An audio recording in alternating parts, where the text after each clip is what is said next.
Hello and welcome to the Week in 60 Minutes, brought to you by SpectatorTV and broadcast on Thursday the 26th of October. I'm James Heale, the Spectator's political correspondent and your host this week. Coming up on the show, why is the West so confused about the war in Israel? Why don't people know which side to back? Yascha Mounk will be joining the show later. It's been nearly 3 weeks since Hamas attacked Israel on the 7th of October. Uzi Arad will give us the latest on the conflict. Katy Balls will be on the show to talk about Rishi Sunak's first year in power, and Michael Wooldridge will tell us what to expect from next week's AI summit in Bletchley Park. And Kate Andrews explains why she recently tried smoking again. I'd also like to thank our sponsors, Canaccord Genuity Wealth Management, experienced wealth planners and investment managers who offer unwavering support during challenging times. To find out more, visit candowealth.com for more information. Before we get going, if you like Spectator TV, do subscribe to our YouTube channel. Thousands are joining our channel every week, and you should be one of them. Just click the subscribe button at the bottom of this video and tap the bell icon so you never miss another episode. First up, Yascha Mounk, author of The Identity Trap, writes this week's cover piece. The West, he says, doesn't know which side to back in the war in Israel and Gaza. To explain, Yascha joins me now. Yascha, you write in this week's magazine that the reaction to the atrocities committed in Israel is different to the reaction of those in other countries. Tell us why. Yeah, it's a really striking contrast when you think of the difference in reaction to something like 9/11 in the world, in which was big protests of solidarity with the United States. Le Monde titled "We Are All Americans." In the aftermath of the worst terrorist attack on Jewish life since World War II, the slaughter of over 1,400 people, many of them babies, grandmothers, by Hamas. We didn't see anything like that. Le Monde talked about Israel's lust for revenge. We saw plenty of protests in the streets of London and Paris and Berlin and so on, but they were supporting the Palestinian cause, but more specifically, in many cases, glorifying those Hamas fighters who carried out that murder. Now, part of that is, of course, this is one particular episode in a broader political conflict that is very complicated, and reasonable people can have very different views about why, for example, we are so far from peace today. And that has, I think, led to a lack of moral clarity in some journalists who want to complicate individual episodes in this conflict, even if those are morally absolutely clear. You can have different views about Israel-Palestine. You should not be able to have different views intellectually and morally about the permissibility of this terrible terrorist attack. But there is also something broader here, and that is rooted in a new ideology, a new set of ideas about race, gender, and sexual orientation, a new set of ideas about concepts like structural racism and intersectionality and what it means to be post-colonial, that I trace in my new book, The Identity Trap, and that I wrote about in the magazine this week. And you write that this is grounded in the changing nature of the left, in the ideas being taught in universities, in the academy. Tell us about this kind of intellectual development of this new movement, this new ideology, as you put it. Yeah, so more broadly, it's a new set of ideas about the role that identity categories do and should play in our society. I call it the identity trap because there's a lure here, which is to recognize the ways in which our societies, whether in the United Kingdom or the United States or France or other places, are unjust, still do show the signs of previous injustices in particular. And so these ideas claim to be the most radical, the most uncompromising way to fight against those injustices, to build a better world. The problem is that they are a trap. They actually encourage the kind of zero-sum conflict that, as we're seeing in Israel-Palestine at the moment, can lead to terrible bloodshed. They're making it harder rather than easier for us to construct a peaceful and tolerant society in which we have real political solidarity with each other across the lines of those groups. Now, one of the problems with it, that it ends up being really relevant in this debate, is that it doesn't allow us to see the world very clearly. Many people on the left have taken on an exclusively structural understanding of racism, in which if you're part of a supposedly marginalized group, it is impossible for you to have prejudices against, to be racist against a member of a supposedly dominant group, because we've thrown the older conception of racism based on individual bias completely out of the window. There's a superimposition in a sort of strangely neocolonial way of American racial categories on everybody else. So when people analyze something like the Israel-Palestine conflict, they try to fit Jews into the box of white people and Palestinians into the box of people of color. And so even though at this point a plurality of Israelis are Mizrahi Jews who were thrown out of Middle Eastern countries in violent ways over the course of the last 75 years and have a very similar skin tone to Palestinians, they are perceived as whites who are part of this dominant group that therefore cannot have bad things happen to them. And Palestinians are coded as people of color who therefore must be justified in their resistance. There's an imposition of the categories of settler colonies on Israel, so that Israelis are seen in the same way in which the Americans who arrived in North America on the Mayflower are seen as these kind of outside settlers who come in. Even though, of course, Jews trace their origins to the Middle East, to the territory of today's Israel, as do Palestinians. And again, a lot of the population are people like Mizrahi Jews who flew from Middle Eastern countries, who did not have anywhere else to go. And so we're seeing how these simplistic ways of squeezing everything into identity categories are not just making it harder to understand the world, but then result in these very significant moral errors, like claiming that these terrorist attacks are justified because all Israeli civilians are settlers who have it coming to them, basically. Yes, and I suppose in that answer there, you talk more about the Israelis and how they're perceived, but there's also quite a patronising undertone to how the Palestinians are achieved in this, I suppose, is that your argument is that a lot of the Western view and Western interpretation under this new thinking produces quite a patronising account of how the Palestinian authorities conduct themselves in a way in which it almost excuses their agency in all of this. Yeah, I mean, one of the elements we haven't quite touched on is the concept of intersectionality, which suggests that all forms of oppression are somehow naturally linked. And so you have these weird placards at many pro-Palestinian protests saying things like, reproductive rights depend on Palestine, or queers for Palestine. And if you then point out that actually gays and lesbians in the Gaza Strip are sent to jail for 10 years, that Hamas openly, which is an Islamist organization, openly criminalizes homosexuality, then the defenders of that organization start to say, but that isn't really the fault of Palestinians. Owen Jones pointed out that the first time that homosexuality was criminalized was under the British mandate, decades ago. This is a great example of robbing Palestinians of agency, because just as Britain changed its laws about homosexuality in the 80 plus years since the British mandate on Palestine went away, Hamas today would be very open and very free and very able to stop criminalizing homosexuality if they felt like it, right? To ascribe this to sort of the actions of British colonialists, who certainly have done bad things in the world, is to pretend that Palestinians don't have any agency today in exactly the way that you point out. And I've got to ask, I mean, this narrative of intersectionality, it's being pushed by Queers for Palestine. Presumably, Palestine for Queers isn't pushing the reverse, and that this is basically just a one-way Western narrative rather than one which is reciprocated and returned in kind by the Palestinians.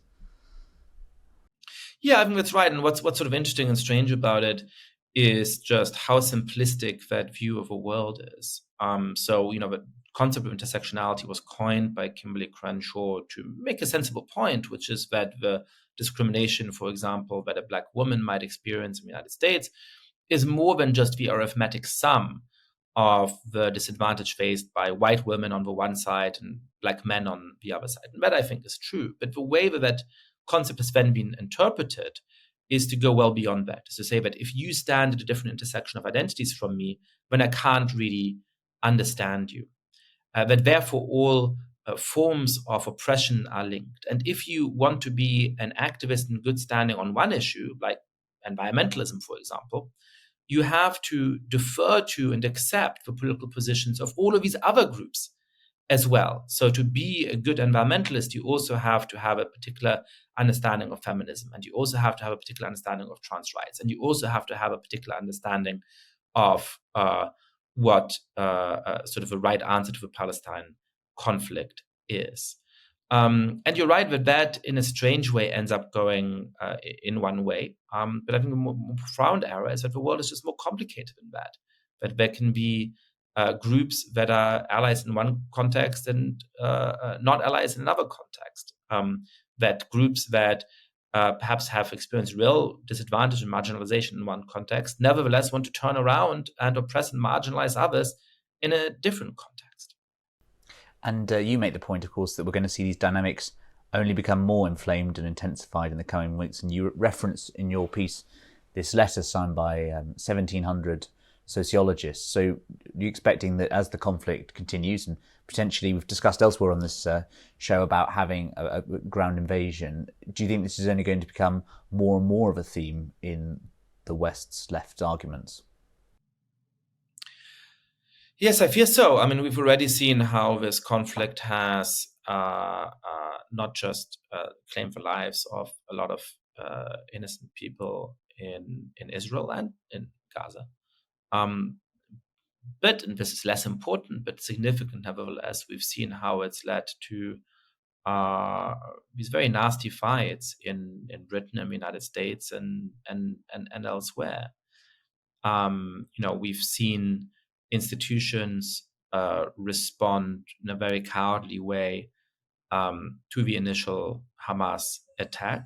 American universities in particular that have gotten in the habit over the course of the last 5 years of commenting on anything that's happening in the world, of condemning anything that they dislike, suddenly fall conspicuously silent when the worst massacre of Jews since the Holocaust took place. And then when these institutions were forced by public pressure to make statements about this as they have about everything else, there was a huge counter-reaction. I mean, hundreds and thousands of students and faculty members faulting their university for speaking out in this kind of way.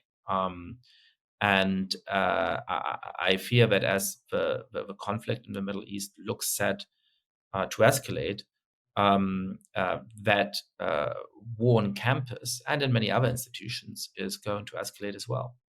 Yascha, thank you so much for joining us on Spectator TV today. Thank you so much. Israel is still building up forces on the border with Gaza. Is the plan still on for a ground invasion? If so, why hasn't it happened yet? I'm joined now by Uzi Arad, a former National Security Advisor to Benjamin Netanyahu. Uzi, thanks for joining us on Spectator TV. Israel is still building up ground forces near Gaza. There's talk of a ground invasion, but the IDF have said something different could be coming. What are you expecting in the next few days of the conflict? Well, indeed, the option of having an incursion, or what is called in the Israeli language a ground maneuver, is still on the table. The war cabinet has to decide on this next step, and it hasn't yet. So it is not, near as I can tell, it's not imminent. And at the current time, priority is given to some extent to the hostage issue. Netanyahu seems to be blaming the military for what happened on the 7th of October. And Israeli journalists like Anshel Pfeiffer are saying military are blaming Netanyahu for being too slow to make a decision on the next stage of the war. Who do you think is to blame here? Well, there is plenty of blame for all concerned. There is no lack of it. Yeah, clearly, and you cannot deny the facts, that we were taken by surprise by this very vicious and overwhelmingly cruel attack on our civilians. And the surprise is undeniable. Although, as always is the case, in post-mortem, then you always discover that there were advance warning, that it was ignored, things of that nature. But all this will be learned after the war. The military, the intelligence community, and their heads have very, very, in a noble way, come forward and said, we are responsible. And it is undeniable that we had mishaps both in the military part of it and the intelligence early warning part of it. But saying we are responsible does not indicate how flawed they were and whether they accept blame. But they essentially know that they'll be called to task. There were also other senior officials who said that they were, and they consider themselves responsible. The only one who has refused to say so is the prime minister. And there is a growing expectation and demand of him to do the same, because in so many ways, what he may be guilty of is not that he is the head of the intelligence, he's the head of the military, but also that he is the architect of the policies which have turned out to be completely flawed. He is responsible for the approach that sought to cultivate the Hamas rather than destroy it. He was not truthful to his original commitment to say that he'll fight Hamas. Actually, he dealt with Hamas. So his responsibility is overwhelming, political, ministerial, and has head of the executive, and yet he's the only one who refuses to say even that he made a mistake. And that is causing much agitation in Israel now.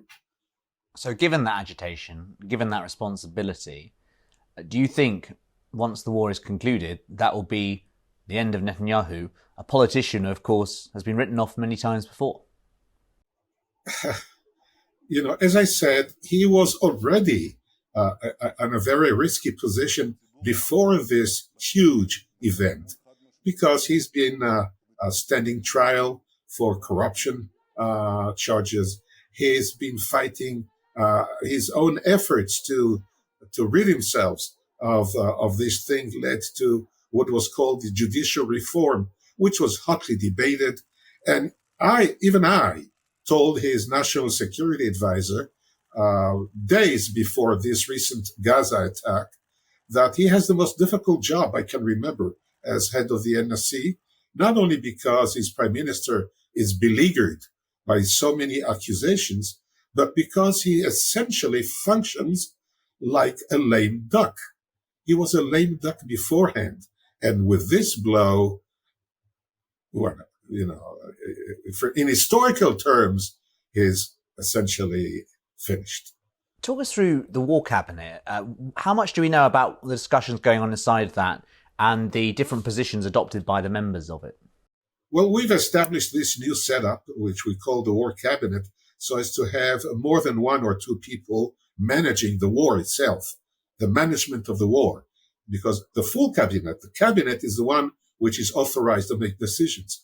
But the daily running, executing the war has been delegated to a group of 5 or 6, which consist of the prime minister, the defense minister, 2 generals from the opposition, his foreign policy advisor, and then a politician. Now, presumably their discussions are secret, and there is no point in highlighting them. But already there is much leaks, and some are authoritative leaks, and it is clear that there may be some debates inside. And the debates narrow probably around the issue about prioritizing when to undertake this ground maneuver, if at all, how to deal with the hostage issue, at what pace, and what is complicating the matter is that most of the members of this cabinet are themselves people who, when the war ends, will have to give a lot of explaining because they were flawed.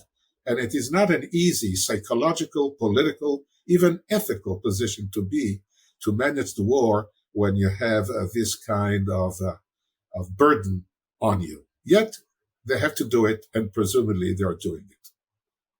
Turning our attentions to the international community, what's the sense in Israel about how the world feels about all this conflict? Just coming off the back of what the UN Secretary General said this week, suggesting that the attacks by Hamas did not happen in a vacuum. Are there fears in Israel that the country could lose the support of a lot of the Western community if it wages a long, difficult war against Hamas in Gaza? Yes, such concern existed. In fact, all of us knew that the world would be simply shocked by the savagery of the atrocities committed by Hamas, and that this impact and the way it impacted on public opinion and so forth would gain us some sympathy due to the terrible price we paid innocent Israelis and the cruelty which is simply impossible to sustain, and the realization possibly that Hamas is an ISIS-like being. It is not the usual combatant in the Middle East which employs terror here and there. This is terrorism on a scale unknown, and it is directed not only against Israel. So we gained sympathy, but we knew that it would dissipate, and that we had so much time to take action. And now the dissipation is taking place because of the inevitability of the situation on the ground when the Hamas is taking the civilian population of Gaza as human shelters. They are hiding behind and they are exposing them. And in our desire not to have civilians hurt in the future engagement we have, there has been some displacement of Palestinians and humanitarian concerns came to the fore. All this has to be dealt with. And clearly, we have to be very careful, but we have to manage a war. We have to accomplish this destruction of Hamas once and for all. But then what comes at the margins of that is the same old anti-Semitic sentiment that we have encountered here and there, and is an inevitable fact of history and including political life. And that's a pity, because you would expect people to be more sensitive and less rush to condemnation of Israel in a most simplistic way. And today there was a meeting to one of the leaders of Hamas, Hezbollah and Islamic Jihad. They've been discussing reports, suggesting according to reports, ways to win a real victory against Israel.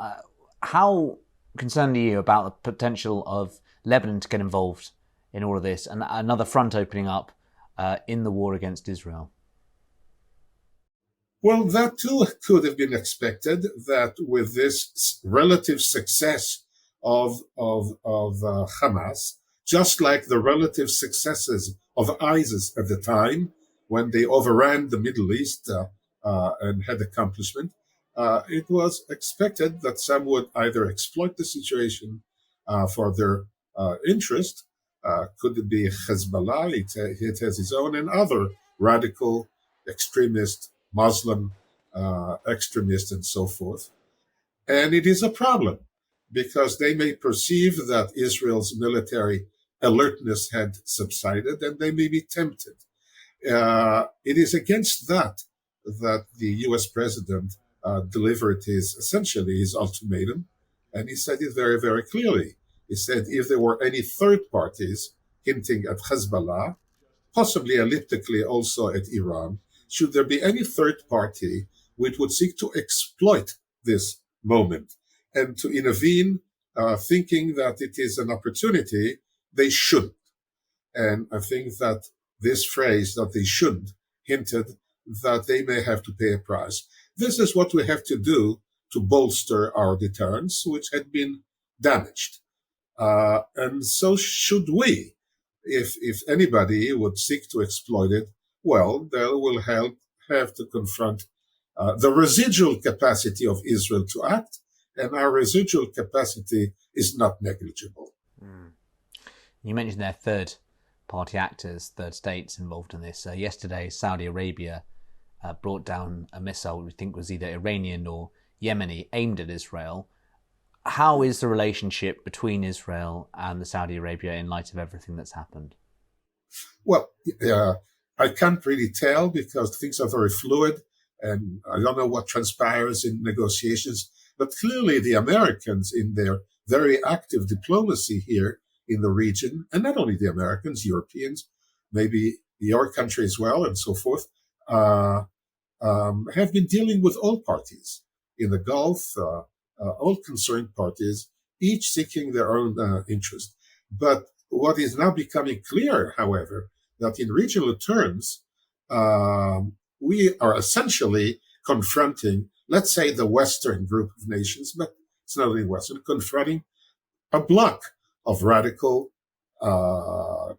countries, which would consist, in this case, of Iran and the Yemenites and Syria, possibly, and Lebanon, which is under their influence, and using all those proxies which promote Iranian interest in the region and even beyond.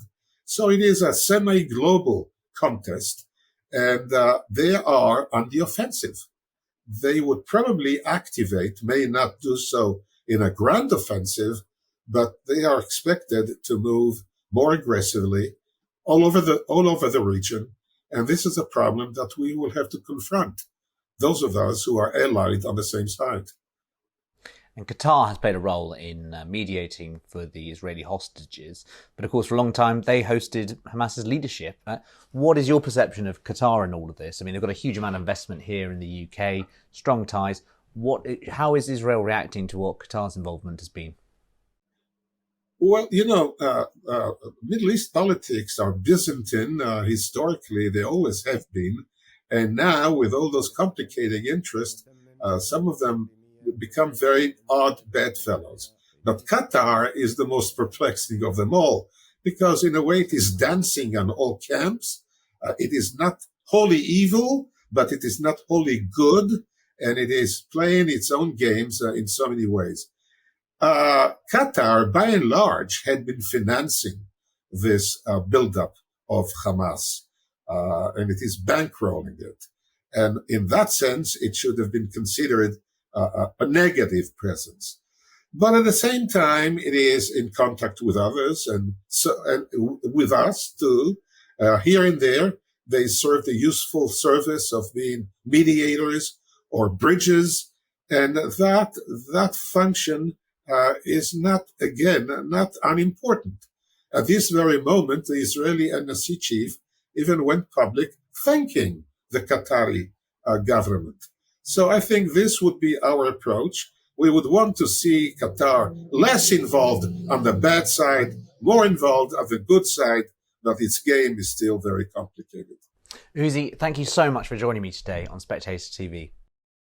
Thank you very much. Rishi Sunak has been Prime Minister for a year. How's that year gone? I'm joined now by Katy Balls. Now, Katy, this week it's 1 year since Rishi Sunak entered number 10. How's he doing? I think the polls speak for themselves in the sense that his personal approval ratings are in a worse place than they were this time last year. As for the Tory lead, I think he quite quickly managed to take it down from around 30-point lead for Labour to around the 20-point lead. But then since then, it's really stagnated. And I think you had that brief springtime for Rishi moment where lots of people say, springtime recovery. And then I think since the local elections, it's been quite hard going. And he's caught a break here and there. But really, the general electoral picture has not changed. So I think if you want to probably try and find some reasons to be positive for Rishi Sunak as he looks back on his past 12 months. Certainly, I think British politics feels calmer. The Tory party feels calmer. Yes, there are rebellions, people, who are not huge fans of Rishi Sunak, but we definitely moved away, I think, from that mode of almost crisis mode government where there was constant talk about letters, whether it's under Boris Johnson, whether it's under Liz Truss, to a more stable form of government. The problem for Rishi Sunak is it just feels as though while he can take some credit for that, it's not cutting through in a way the public thinks that he deserves credit. And perhaps that's because the general public thinks that it's, the basic right really to have a functioning government. Mm. And you mentioned in this week's column the ways in which the Conservatives are trying to turn this around. It was quite an interesting anecdote you had from last week's political cabinet, in which one of the strategists came in and contrasted one of the by-elections before 1996, which was South Staffordshire, and then the recent Tamworth by-election, and contrasting the turnout in that. So really, it seems to be that energising the Tory voters is how the Conservatives think they can win next year. Yeah, so this was a meeting that happened this week on Tuesday morning, and ultimately that's after the by-election losses last week, which I think John Curtis, the polling experts, one of the worst nights for any governing party in terms of by-election results. 2 very safe seats in Mid-Bedfordshire and Tamworth both went Labour. And since then, you've had lots of, analysis saying Labour landslide, Blair era. Yesterday, I was at a book launch for a member of the Shadow Cabinet, and lots of people going around saying it feels like 1996. And you can start to feel, I think, partly because of those by-election results, people start to think. And what Isaac Levida, the election strategist, put to ministers around that table is, before you go straight for those, and this isn't his exact wording, but I think the point of that example was, before you go to the straight, we're back in 1996 territory. If you look at the by-election that happened and what was the Tamworth seat before it was renamed, it was a much higher turnout then. And therefore, there are some reads across for sure. But if the Tories can find a way to get their voters out, the result could be quite different. Now, of course, how you get your voter out is the big question. And that's where I think it probably gets a bit less rosy for the Tory party, because speaking to MPs, some say, oh, well, it would be a choice between Keir Starmer and Rishi Sunak, and people don't want Keir Starmer, so we'll get more of our voters out. But I think because Keir Starmer does not seem scary to lots of voters, perhaps in the way Jeremy Corbyn did, I don't think they can't really rely on that alone. So are there some more things they can do between now and the election, which perhaps aren't so much we're talking about how you get to a point where Rishi Sunak is winning another majority, but at least you're avoiding what is potentially quite a bad Tory wipeout. Look, coming up, the King's speech, and of course the last time we had one was the Queen's speech. It was May 2022, and I think the focus of that was levelling up. And my God, how much has changed in the 18 months since? I mean, what are we likely to see over the next couple of weeks? Got that, and then I think 10 days later we've got the autumn statement in terms of themes. So I think in the King's speech, big focus on energy and crime. I think when it comes to Rishi Sunak's team, yes, they keep some announcements close to their chest, but they're also ones for being quite, clear about what is coming up. And therefore, there's a big debate at the moment, for example, where there'll be a conversion therapy ban bill in the King's speech. I think that where they do it, something that's quite, controversial on different sides of the Tory party. And perhaps that you go about it in a different way than putting it in the King's speech, but that's still one to watch. Then autumn statement, you have all these Tory MPs pushing for tax cuts. You have Jake Berry's pledge saying that stop any tax rises. So I think interesting intentions there, but I'd be very surprised if Rishi Sunak did tax cuts. I think they ultimately don't think that now there is a space for it. And if you do get to them, it's next year. And then you potentially have a reshuffle, I think likely before the end of the year. Could it come a bit sooner? The argument was always to do it after party conference, because they wanted party conference to be a much calmer affair than the Liz Truss year, where everyone was obviously battling one another. And there's a bit of a push at the moment from Tory MPs and, former ministers to kind of raising concerns about Jeremy Hunt, which isn't a completely new thing. There's been rumours for a while that Jeremy Hunt could be faced the axe as Chancellor. And I don't think what hasn't helped there is a story over the weekend suggesting he might not contest his seat at the next election. Hunt has since sought to suggest he will do that.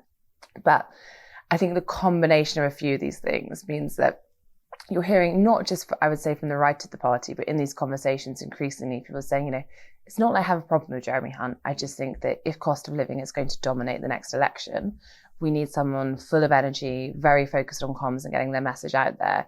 And is Jeremy Hunt the right choice? However, even were that to happen, I personally would be very surprised if it happened in a reshuffle in a couple of weeks' time. I think if you move Chancellor, given the state of where lots of things are, potentially next spring is more likely. It's not to say it won't happen. But I think this idea, if there's a reshuffle in 2 weeks' time, Jeremy Hunt will go is probably wishful thinking. Inspired by a favourite line of your column this week when she said that the applause to Mark Rishi Sunak's first year in Downing Street, there was loud banging on the cabinet table, led by Jeremy Hunt. So interesting in that respect. Showing he supports his boss. Exactly. And the boss supports him. We talked a lot about the Tories. Where are we at on Labour and Israel and Palestine? So I think what's really interesting is you would think after those by-election results, Labour would be cock-a-hoop this week. And actually, in all the conversations I've had, they just keep saying, it's been a very difficult week. And that's across the party.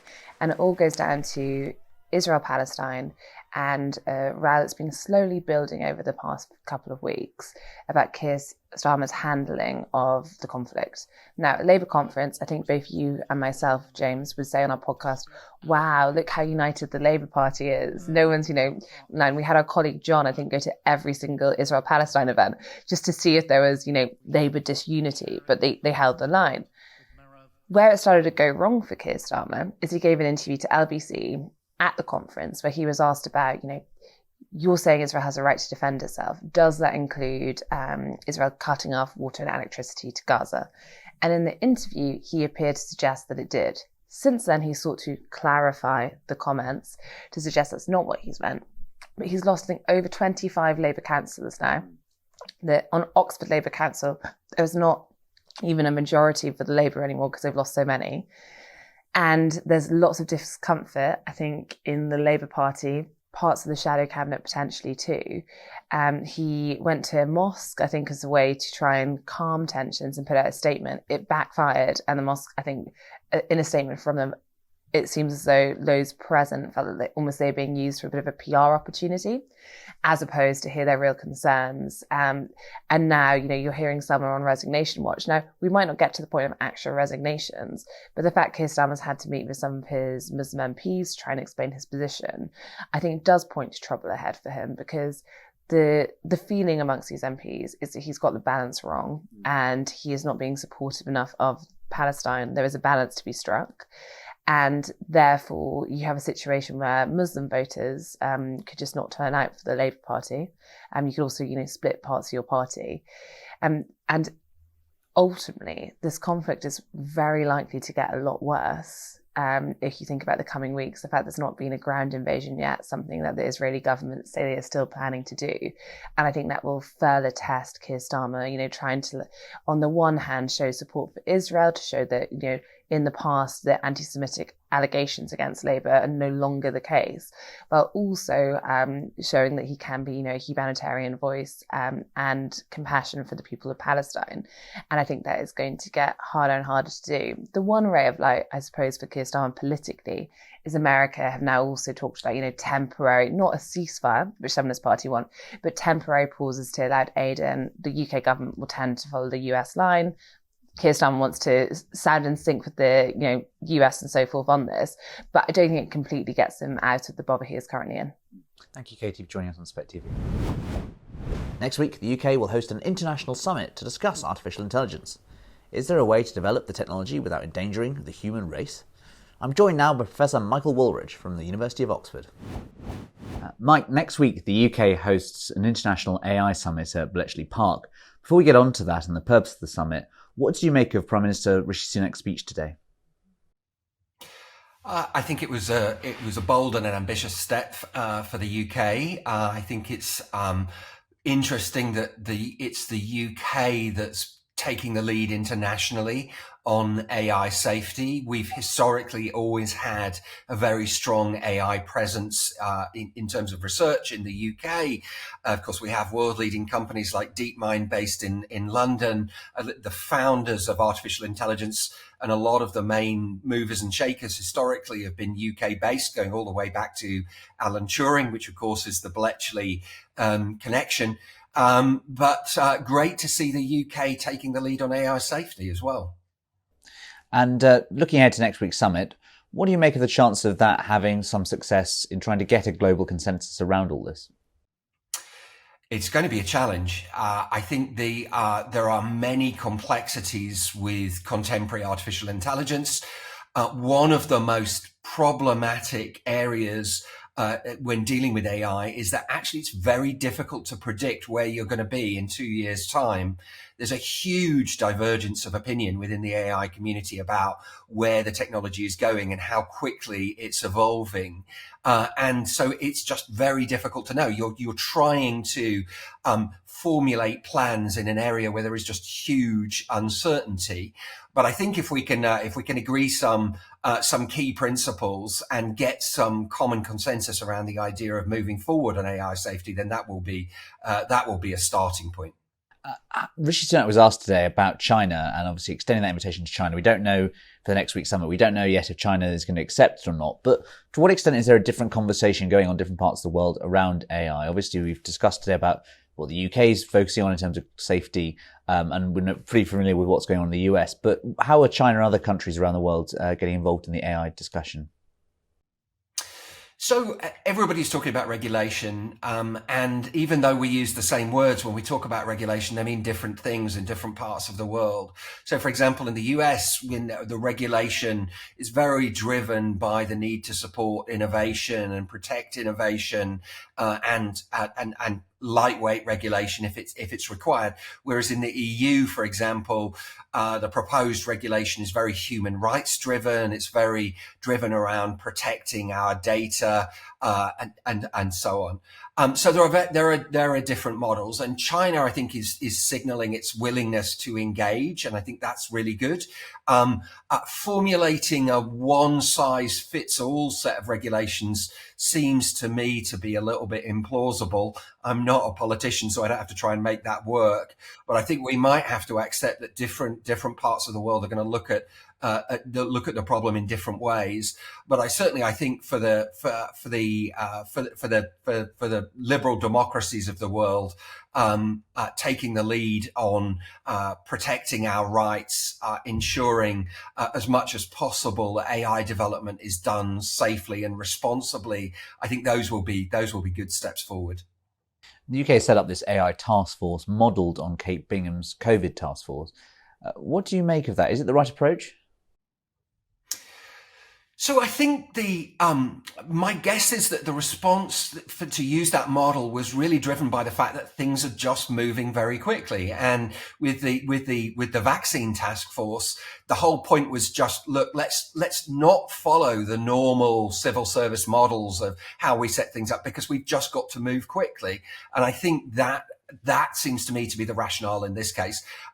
Things have evolved very, very quickly over the last few years in AI. The truth is, the technology has evolved at a pace that we genuinely didn't expect. We are in a place with, the landmark systems like ChatGPT and co, where we didn't expect to be. They're much more competent than we expected them to be at this stage. And so there is some urgency to move forward. And that seems to me to be the rationale for adopting the task force model. Yeah, the task force has been given 100 million. I mean, put that figure in context for us. Is that going to be enough money really to look at all the research, given, as you say, how rapidly developing the technology seems to be? It's a starting point. It's nothing more than a starting point. And I think it's important to bear in mind that this is not something where you can just tick the box and think that it's done. It's going to be an evolving landscape. And, in 2 years' time, if we have this conversation again, we're going to be looking at AI systems which are capable in ways that we didn't expect today. So we're going to need to keep our eye on the ball, and follow it going forward. So I think it's a starting point. I don't think it's realistic to expect that we can throw £100 million at this and then it's done. That isn't going to be the case. What are some realistic, achievable ways we could limit to the development of dangerous AI? So I think there are a few areas where we can sensibly start to look at. So, for example, there's one which has been very widely discussed in the AI community called the Turing red flag law, and the idea here is that we should never release AI that basically pretends to be a human. That is, if we're interacting with an AI system, whether it's to your bank or the NHS or anywhere else, it should always be absolutely clear to us that we're not talking to a human being. And I think that is a very simple core principle. It doesn't seem contentious to me, doesn't seem hard to accept, and I think we'll make the world a better place. So that's one example. Another example that we're seeing a lot of discussion of at the moment is around the data that's used to build these models and issues of copyright and intellectual property. And a lot of authors are very angry that their work has been absorbed by these large AI systems, basically without any kind of permission from them, and so on. So we're not looking at traditional copyright law here, because these works aren't literally being copied, or we're not looking at derivative works of them. So we've got to think of new ways and new laws around that. But these are sort of some concrete examples around how we could start to develop AI regulation to protect us. We've got a piece in this week's magazine by James Phillips, who co-created Aria, worked in number 10 for a few years under Boris Johnson. He says that AI has the power to damage society. AI that has the power to damage society is being created by people who know the risks, but are locked in a race against each other, unable to slow down because they worry about becoming irrelevant. Is that how you see it too?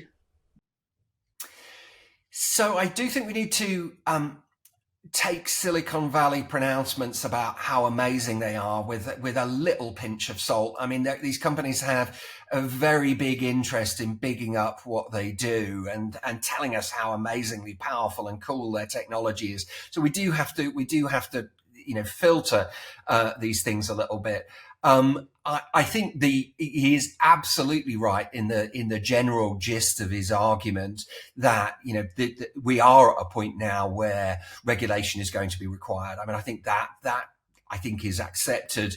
The big issue is what is going to look like. What is that regulation going to look like? What is an appropriate model for regulation? One concern I have is around the proliferation of the technology. It's going to be much easier to regulate if there are a small number of actors. And there, for example, if it's just OpenAI and Microsoft and Google and so on who are releasing these models, then we can certify them, we can subject them to a barrage of tests and have some confidence about their capabilities. But if everybody could download one of these to their smartphones, which isn't possible yet, and it's not clear whether it will be possible, but if that was possible, we'd be looking at a completely different regulatory environment. And then things start to get much more complex. So proliferation is going to be a challenge there. The Prime Minister today referred to UK intelligence reports and assessments suggesting a whole range of things that AI could lead to in terms of risks. They range from fraud, potentially even child sexual abuse images, even he raised the possibility of human extinction. I mean, which of these risks should we be most worried about, and how worried are you about them? Obviously, the thing that grabs the headlines is all human extinction, etc. But how much is that a realistic prospect?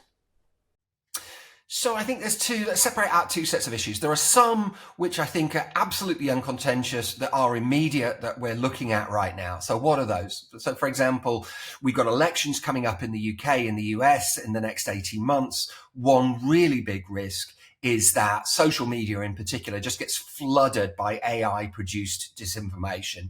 And it can be personalized down to the level of an individual. It can be tailored to an individual's particular political tastes, and so on. And it can even be tailored down to the level of using the language that individual might relate to. So for example, the language of a teenager in Middlesbrough, or the language of a wealthy homeowner in the home counties and so on.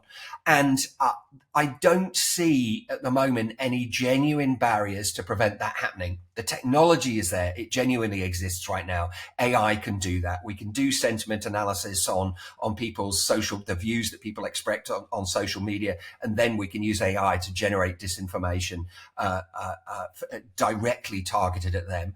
There are clearly people around the world who would want to weaponize the technology in that way, who would have a genuine interest in disrupting the democratic processes in the UK, the US, and so on. And I don't see any great barriers at the moment. So this is something which is immediate, clear, and very near to us now. Another example of a risk which is a very genuine one is we know that this technology can produce very eloquent text, very convincing text, but it gets things wrong an awful lot of the time. So imagine a teenager who's got some health condition that they're embarrassed about. They don't want to go to their doctor, or they just don't like talking to other people. So they go on to one of these large language models and ask for medical advice and get rubbish medical advice. They get told to drink bleach or something stupid like that. I would be genuinely surprised if we hadn't already seen that scenario. Another example is somebody who's depressed who gets in a conversation and goes onto a large language model, and the large language model inadvertently encourages them to commit suicide. And again, there's a documented case, I believe, in Belgium where this basically happened. Somebody told the large language model that they thought maybe the best thing they could do for the world was to kill themselves, because then they'd stop consuming the world's resources, and the language model agreed with them. So, and these are real immediate risks, and need to be addressed in the very, very near term.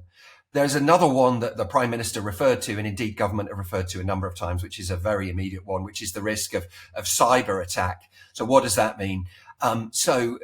Suppose you want to launch what's called a denial of service attack on the NHS. A denial of service attack is where you send lots and lots and lots of requests to a World Wide Web system, and you send them so quickly that the system can't respond anymore, and it just ceases to operate. Now, at the moment, launching a denial of a service attack is not something that an average citizen can do, because it requires some moderately sophisticated knowledge of computing technology.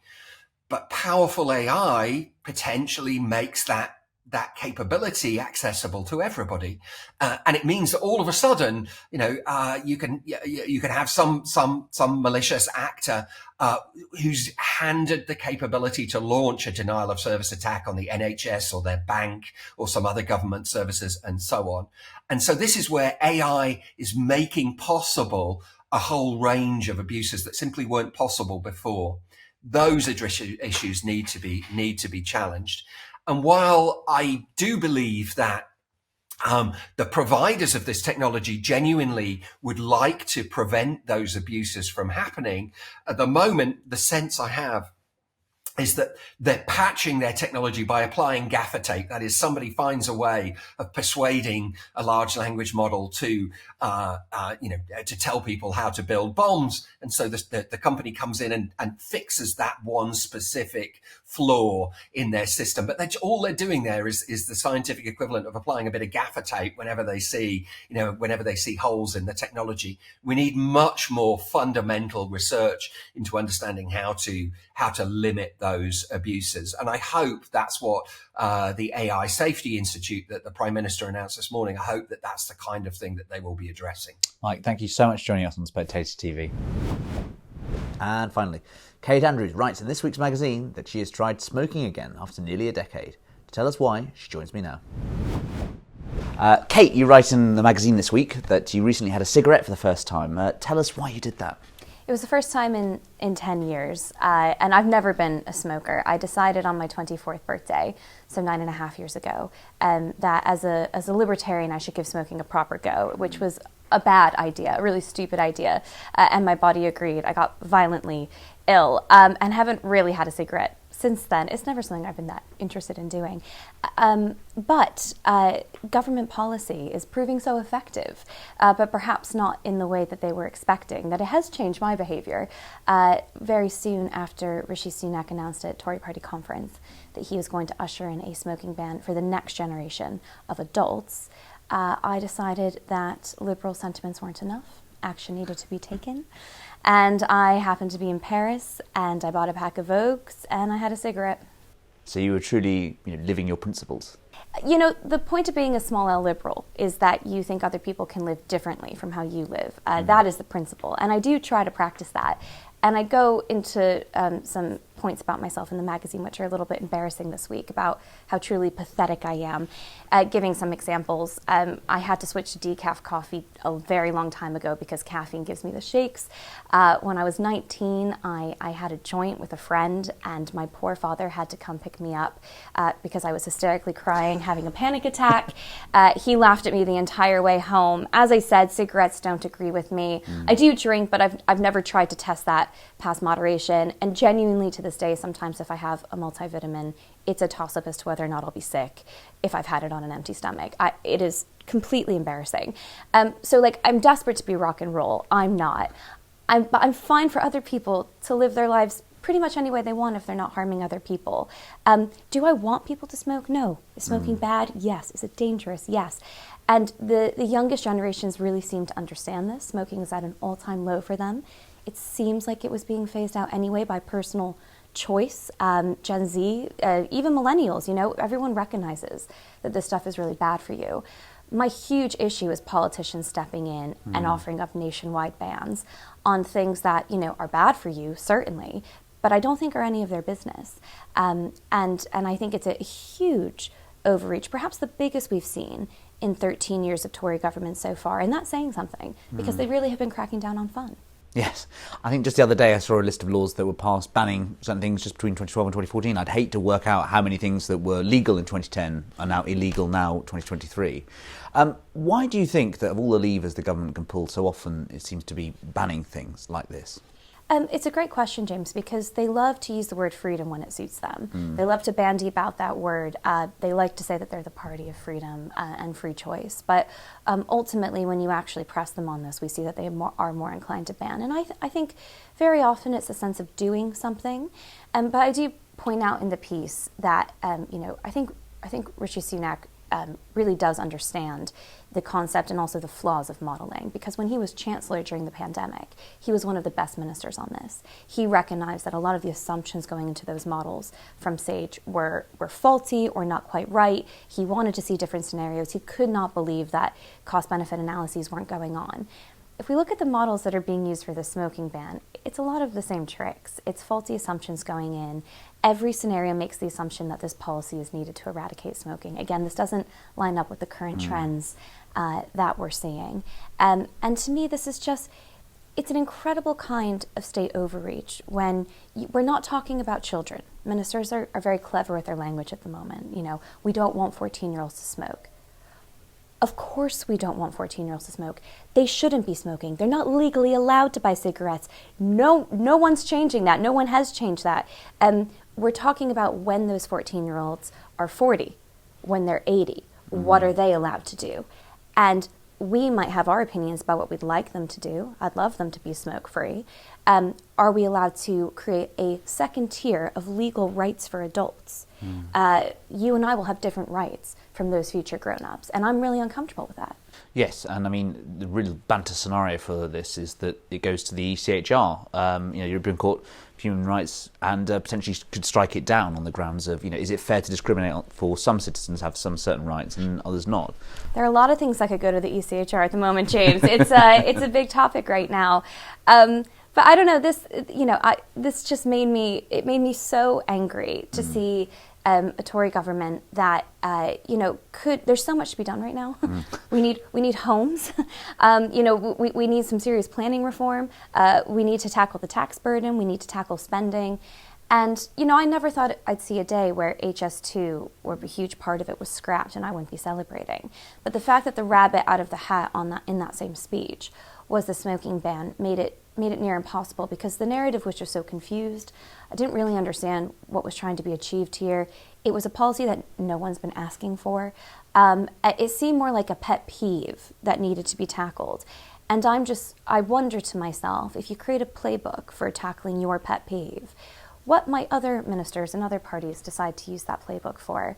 I don't think it is unrealistic to think that there are other things that are objectively bad for us, but that are obviously legal in a free society, that people might start going after. And so it led me to do this really silly thing in Paris. And, I didn't bring back my pack of Vogues. I don't plan to, start smoking every day by any means, but it was just my teeny tiny small rebellion against what I think is a much, much wider issue of where politics stops and free choice starts.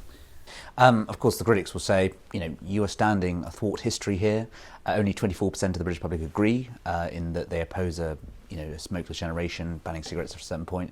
What would you say to that? I mean, surely there's the case that the Libertarians, frankly, have just been unable to convince any swathe of the public to agree with them on this, given how many battles they fought and lost this past decade.